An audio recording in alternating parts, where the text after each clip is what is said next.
1,000 heads hath Purusha, 1,000 eyes, 1,000 feet. On every side pervading earth he fills a space 10 fingers wide.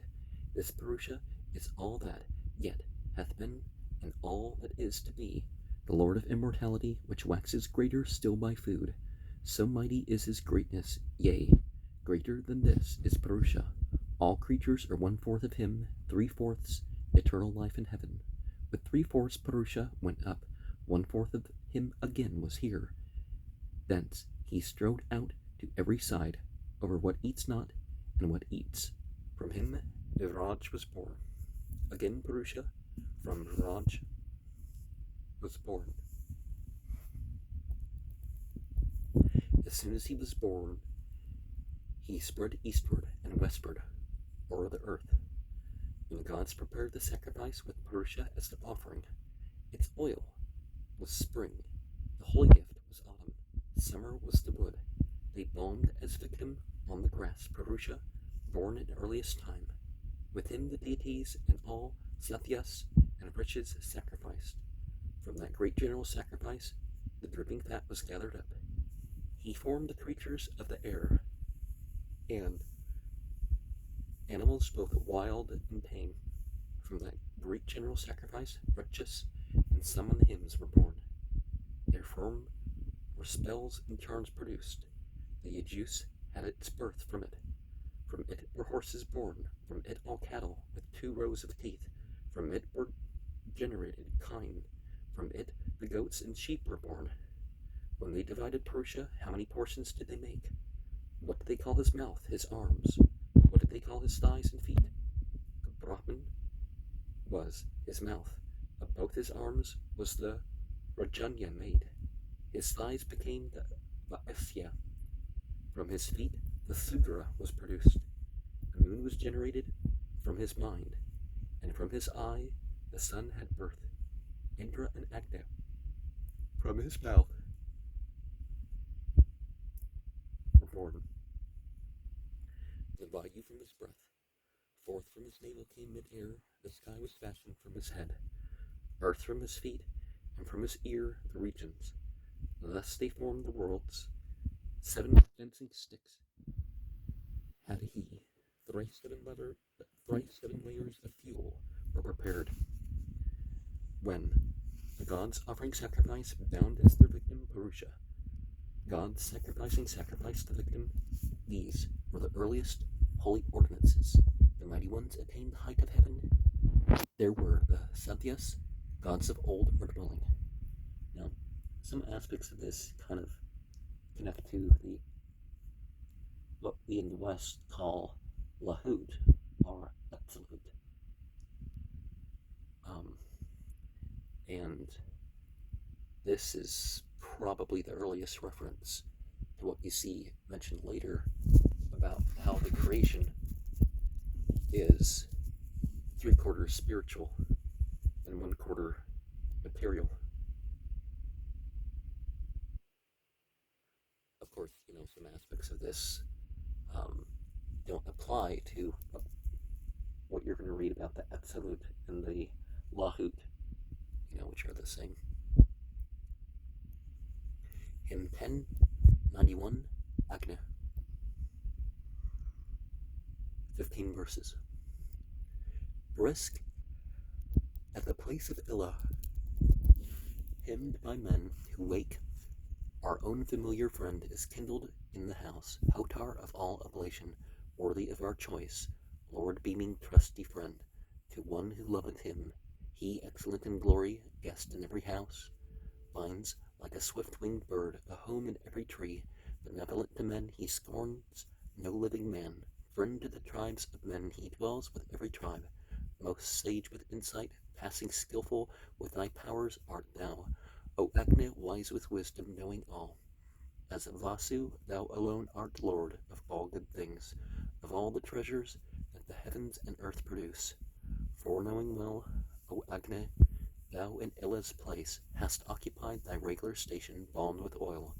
Marked are thy comings, like the comings of the dawns, the rays of him who shineth spotless as the sun.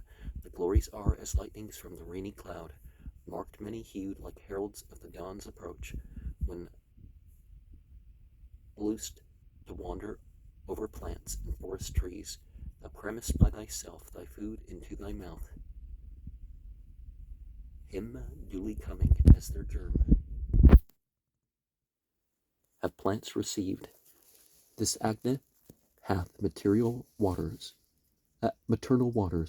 brought to life, so in like manner do the forest trees and plants bear him within them and produce him evermore.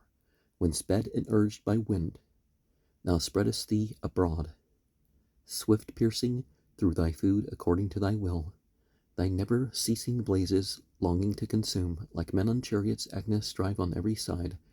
Agna, the Hotar priest, who fills the assembly full, waker of knowledge, chief controller of the thought, him, yea, none other than thyself, doth man elect at sacrificial offerings, great and small alike. Here, Appy, the arrangers, those attached to thee, elect thee as their priest in sacred gatherings, when men with strewn clipped grass and sacrificial gifts offer thee entertainment piously inclined. Thine is the herald's task, and cleanser's duly timed. Leader art thou, and kindler for the pious man. Thou art director, thou the ministering priest. Thou art the Brahmin, lord and master in our home. When mortal man presents to thee immortal God, Agna, his fuel are his sacrificial gift, and thou art his Advaryu, Hotar messenger, callest the gods, and orderest the sacrifice. From us these hymns in concert have gone forth to him. These holy words, these riches, songs and eulogies, eager for wealth, to Jetaphetus fain for wealth. When they have waxen strong, they please their strengthener. This newest eulogy will I speak forth to him, the ancient one who loves it. May he hear our voice, may it come near his heart, and make it stir with love, as a fond, well-dressed matron clings about her lord. He in whom horses, bulls, oxen, and barren cows, and rams, when duly set apart, are offered up. To Agnes, Soma sprinkled, drinker of sweet juice, dispose her with my heart. I bring a fair hymn forth. Into thy mouth is poured the offering. Agnes, as Soma into cup, oil into ladle. Vouchsafe us wealth, strength winning, blessed with heroes, wealth lofty, praised by men, and full of splendor. Now, typically we see the water birth before the fire birth, and this sort of progression. But not that it's important just to switch things up, but you have the orders of the symbols change for a reason. And of course, we talk about Agnya in the water, which entirely makes sense if we're limiting it to just something of a worldly fire. In 10.92, 5th Vedas, 15 verses. I praise your charioteer of sacrifice, the lord of men, priest of the tribes, refulgent guest of night, blazing amid dry plants, snatching amid the green. The strong, the holy herald, hath attained to heaven. Him, Agna, gods and men, and made their chief support, who drinks the fatness and completes the sacrifice. With kisses they caress the grandson of the red, like the swift ray of light, the household priest of dawn. Yea, they discriminate his in the Bigard's ways. His branches evermore are sent forth to consume. When his terrific flames have reached immortal's world, then men remember and extol the heavenly folk, for then the net of law, Jaus, and the wide expense, earth, worship, and devotion meet for highest praise. Varuna, Indra, Mitra were of one accord, and Savitar and Bhaga, lords of holy night, honored with ever-roaming Rudra, speed the floods over Aramata the mighty they have run. With them, Parajban, moving round his vast domain, loud bellowing, bedews all things that are within. Straightway the Rudras, Marutas visiting all men, falcons of Jaus, home dwellers with the Asura, Varuna, Mitra, Aryaman, look on with these, and the swift-moving Indra, with swift-moving gods. With Indra have they found enjoyment, They who toil in the light's beauty, and the very strong one's strength, the singers who, in men's assemblies, forge for him according to his dues, his friend, the thunderbolt, even the sons by coursers, have lie held in check. Each one fears Indra, is the mightiest of all, unhindered from the air's vault, thunders day by day, the loud triumphant breathing of the fearful bull. With humble adoration, show this day your song of praise to mighty Rudra, ruler of the brave, with whom the eager ones going their ordered course. He comes from heaven's self-bright, auspicious, strong to guard. For these has spread abroad the fame of humankind, the bull Brihaspata and Soma's brotherhood. A thought of him first, by sacrifices made men sure. Through skill the Bhrigus were esteemed of all as gods. For these, the earth and heaven, with their abundant seed, four-bodied, Samsa, Yama, Aditya, Dantavashtar, wealth bestower, the Rabukshans, Radasi, Marutas, Vishnu, claim and merit praise. And may he too give Kar, the sage, from far away, the dragon of the deep, to this our yearning call, ye sun and moon who dwell in heaven and move in turn, and with your thought, O earth and sky, observe this well. Dear to all gods, may Hushan guard the ways we go, the water's child and value help to success. Sing lauds for your great bliss to win the breath of all, ye Asans prompt to hear. Hear this, upon your way with hymns of praise we sing him who is throned as Lord over these fearless tribes. The self-resplendent one we praise, night's youthful Lord, benevolent to men, the fearless one, the free with all celestial dames, by reason of his birth here on Garas, first sang, the pressing stones upraised beheld the sacrifice, the stones through which the stage became exceeding vast, and the sharp axe obtains in fight the beauteous place. Now, the Devas light beams is what we're going to typically hear, and with the mention of gods. But we saw in hymn 90 that the personality of God is different than light beams, and they're both different from creation. Hymn 10, material creation. And they're not asuras either. So we have these overlapping and interacting realities. In 1093, this is the Devas, 15 verses.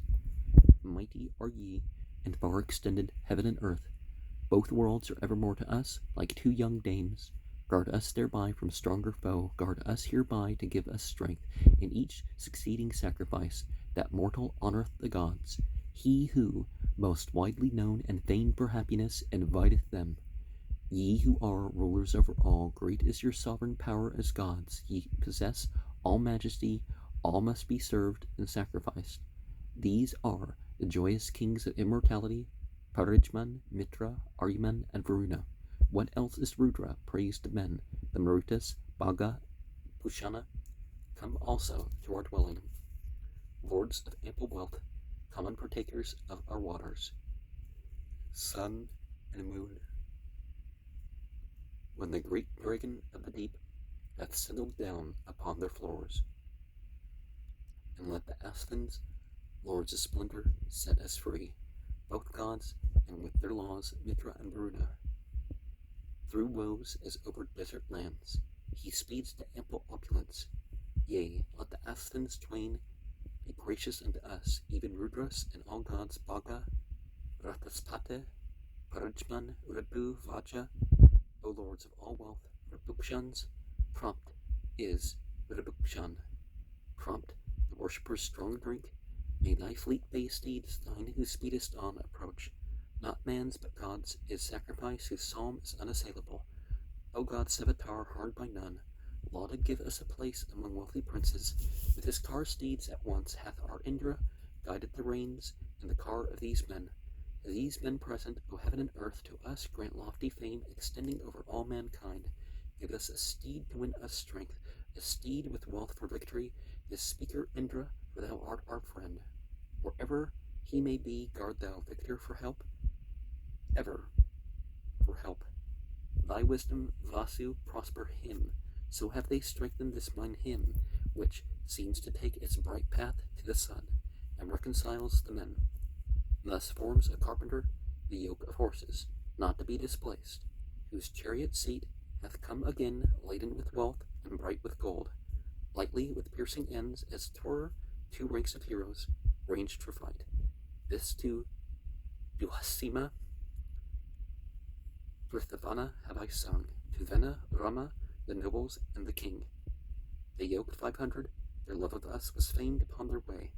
Besides, they showed us 77 horses here. Tanva at once displayed his gift. Parthya at once displayed his gift, and straightway Mayava showed his. Let these speak loudly forth, let us speak aloud. To the loud-speaking pressing stones address the speech.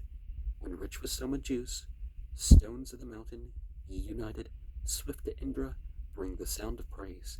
They speak out like 100, like 1,000 men. They cry aloud to us with their green-tinted mouths, while pious stones they ply their task with piety, and even before the Hotar taste the offered food. Loudly they speak, for they have found the savory meat. They make a humming sound over the meat prepared, as they devour the branch of the red-colored tree. These, the well-pastured bulls, have uttered bellowings, for they cry aloud with strong exhilarating drink, calling on Indra now, for they have found the meat. Bold with the sisters, they have danced, embraced by them, making the earth re-echo with their ringing sound. The sages have sent forth their cry aloft in heaven. In the sky's vault, the dark impetuous ones have danced. Then downward to the nether stone's fixed place they sink, and splendid as the sun effuse their copious streams. Like strong ones drawing, they have put forth all their strength. The bulls harnessed together bear the chariot poles. When they have bellowed, panting, swallowing their food, the sound of their loud snorting is like that of steeds. To these who have 10 workers, a 10-fold girth, to these who have 10 yoke straps and 10 binding thongs, to these who bear 10 reins, the eternal sing ye praise, to these who bear 10 car poles, 10 when they are yoked. These stones with 10 conductors, rapid in their course, with lovely revolution, travel round and round. They have been first to drink the flowing soma juice, first to enjoy the milky fluid of the stalk. These soma eaters kiss Indra's bay-colored steeds. Draining the stalk, they sit upon the ox's hide. Indra, when he hath drunk soma meath, drawn by them, waxes in strength, is famed, is mighty as a bull. Strong is your stalk, ye barely, never shall be harmed. Ye have refreshment, ye are ever satisfied. Fair are ye, as it were, through splendor of his wealth. His in whose sacrifice, O stones, ye find delight. Bored deep, but not pierced through with holes are ye, O stones not loosened, never weary, and exempt from death, eternal, undiseased, moving in sundry ways, unthirsting, full of fatness, void of all desire. Your fathers verily stand firm from age to age, they loving rest, are not dissevered from their seat. Untouched by time, never lacking green plants and green trees, they with the voice have caused the heavens and earth to hear. These stones proclaim what time they are disjoined, and when with ringing sounds they move and drink the balm, like tillers of the ground when they are sowing seed, they mix the soma, nor devouring minish it. They have raised high their voice for juice, for sacrifice, striking the mother earth as though they had danced thereon. So loose thou too his thought, who hath effused the sap, and let the stones which we are honoring be disjointed. Let these speak loudly forth, let these speak aloud. To the loud-speaking press stones address the speech. It's the first half of the first verse of 10.94 press stones, and that's 14 verses. And the red tree, is that cedar? It doesn't matter too much, or maybe it's more than cedar. There's other plants with red. But particular plants and stuff have different effects and meanings and all that.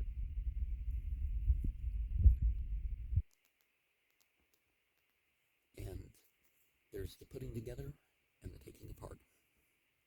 That should be regarded. And sometimes it's not necessary to the process of producing something, it's just, the symbolic thing. You put them together in the preparation of the ritual, you take it apart when the ritual is complete.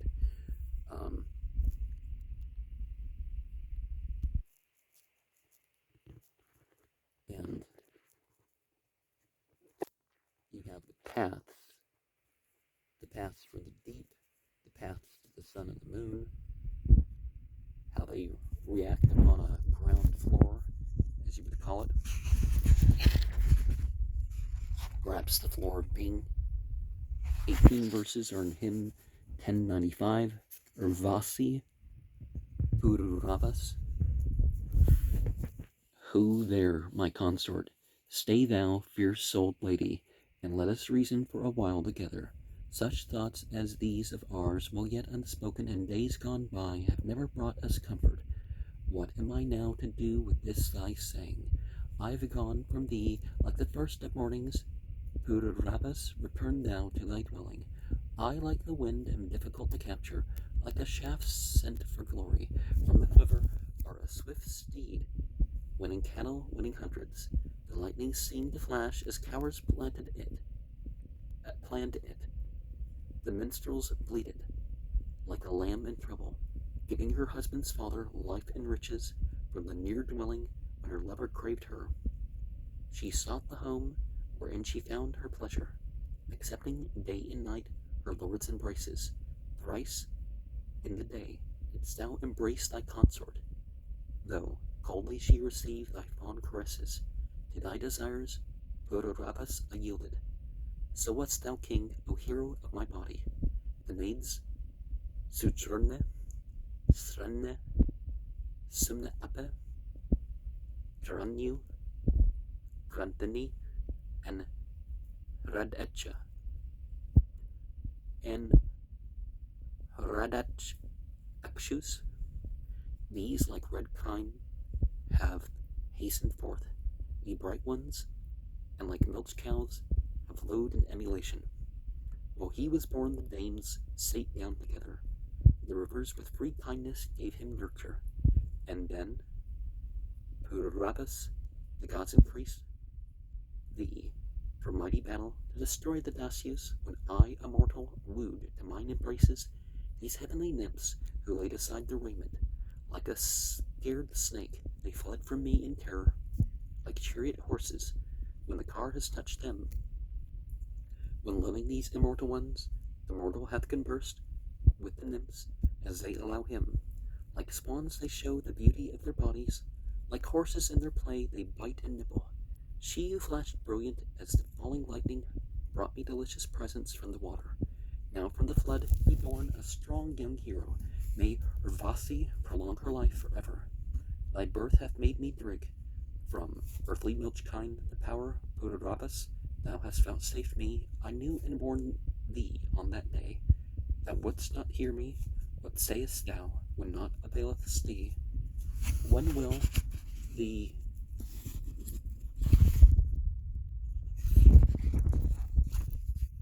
son be born and seek his father? Mourn alike will he weep when first he knows him who shall divide the accordant wife and husband. While fire is shining at thy consort's parents, I will console him when his tears are falling. He shall not weep and cry for care that blesses.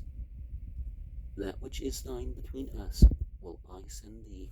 Go home again, thou fool, thou hast not won me. Thy lover shall flee forth this day forever to seek without return the farthest distance. Then let this bed be in destruction's bosom, and there let fierce, rapacious wolves devour him. Nay, do not die, Pururavas, nor vanish. Let not the evil-omened wolves devour thee. With women there can be no lasting friendship. Hearts of hyenas are the hearts of women. When amid men in altered shape I sojourned, and through 4 autumns spend the nights among them. I tasted once a day a drop of butter, and even now with that I am contented. I, her best love, call Urvasi to meet me, her who fills air and measures out the region. Let the gifts brought by piety approach thee. Turn thou to me again. My heart is troubled. Thus speak these gods to thee, O son of Ella, as death hath barely got thee for his subject. Thy son shall serve the gods with their oblation, and thou, moreover, shalt rejoice in Svarga. And I was just going to leave a comment about how then they would have to take a full bath a few times a day, which is fine, right? Unless you overdo it with the soap, scrubbing yourself or whatever. But, okay, men and women are different. And certainly some of them have killed their heart, like Crowley would say, or whatever, but not all of them, so there is some issue there. But what we don't have issue with, which the translator at times had issue with, is the acceptance and the honoring and the spiritualizing of the, straight up animal nature. The sounds and actions of the animals being compared to what the humans are doing, so you kind of figure that some of these passages are, the ones like rendered in Latin and stuff are rather graphic, but are they obscene? I don't know if it even goes as far as like that passage in Ezekiel that talks about sizes and emissions and all that stuff.